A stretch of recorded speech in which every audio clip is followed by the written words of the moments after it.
इधर बिहार विधान परिषद के 11 सीटों के लिए 21 मार्च को वोटिंग होनी है। मुख्यमंत्री नीतीश कुमार, राबड़ी देवी समेत 11 लोगों का कार्यकाल मई के पहले सप्ताह में पूरा हो रहा है। लेकिन इस चुनाव में ऊपरी सदन में महागठबंधन की संख्या बढ़ेगी तो एनडीए को 2 सदस्यों का नुकसान उठाना पड़ेगा।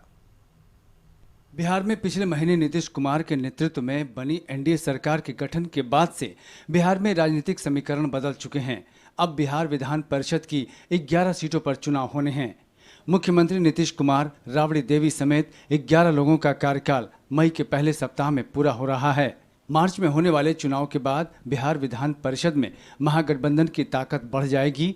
आरजेडी नीति महागठबंधन की राज्य के अपर हाउस में 2 सदस्य बढ़ जाएंगे। वहीं एनडीए की 2 सीटें घटने की संभावना है। नोटिफिकेशन के अनुसार खाली होने वाली सीटों पर नामांकन की प्रक्रिया 4 मार्च से शुरू हो जाएगी, जो 11 मार्च तक चलेगी। 12 मार्च को नामांकन की जांच होगी। 14 मार्च को नामांकन वापस लिए जाएंगे। इसके बाद 21 मार्च को वोटिंग होगी।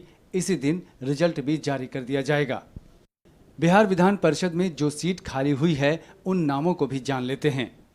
मुख्यमंत्री नीतीश कुमार, पूर्व मुख्यमंत्री राबड़ी देवी, बीजेपी नेता सैयद शाहनवाज हुसैन, जेडीयू नेता संजय कुमार झा, कांग्रेस नेता प्रेमचंद मिश्रा, हम नेता संतोष कुमार सुमन, बीजेपी नेता मंगल पांडे, आरजेडी नेता रामचंद्र पूर्वे, जेडीयू नेता खालिद अनवर, रामेश्वर महतो, बीजेपी नेता संजय पासवान के नाम शामिल हैं। बिहार में नई एनडीए की सरकार बनने के बाद विधानसभा में संख्या बल के आधार पर एनडीए के 5 उम्मीदवारों का जीतना तय है। छठे सदस्य की जीत के लिए अतिरिक्त वोट जुटाने होंगे। एमएलसी चुनाव की एक सीट पर जीत दर्ज करने के लिए कम से कम 22 विधायकों के समर्थन की आवश्यकता होगी।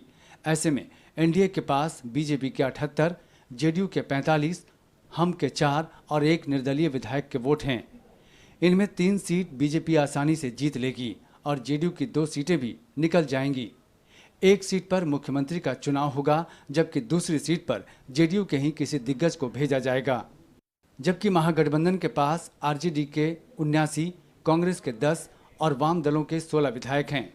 इनमें 5 सीटें पक्की मानी जा रही है। महागठबंधन में आरजेडी से 3 सदस्यों के जीतने की पूरी संभावना है। इसके अलावा कांग्रेस और वाम दलों से भी एक सदस्य निर्वाचित हो सकता है। बिहार विधान परिषद की जिन 11 सीटों पर अगले महीने चुनाव होगा, उनमें अभी 8 एनडीए तो 3 महागठबंधन के पास है। ऐसे में देखा जाए तो चुनाव के बाद महागठबंधन की सदन में ताकत बढ़ जाएगी। इसके 2 सदस्य जुड़ जाएंगे, वहीं एनडीए को 2 सदस्यों का नुकसान होगा। ब्यूरो रिपोर्ट, कशिश न्यूज़।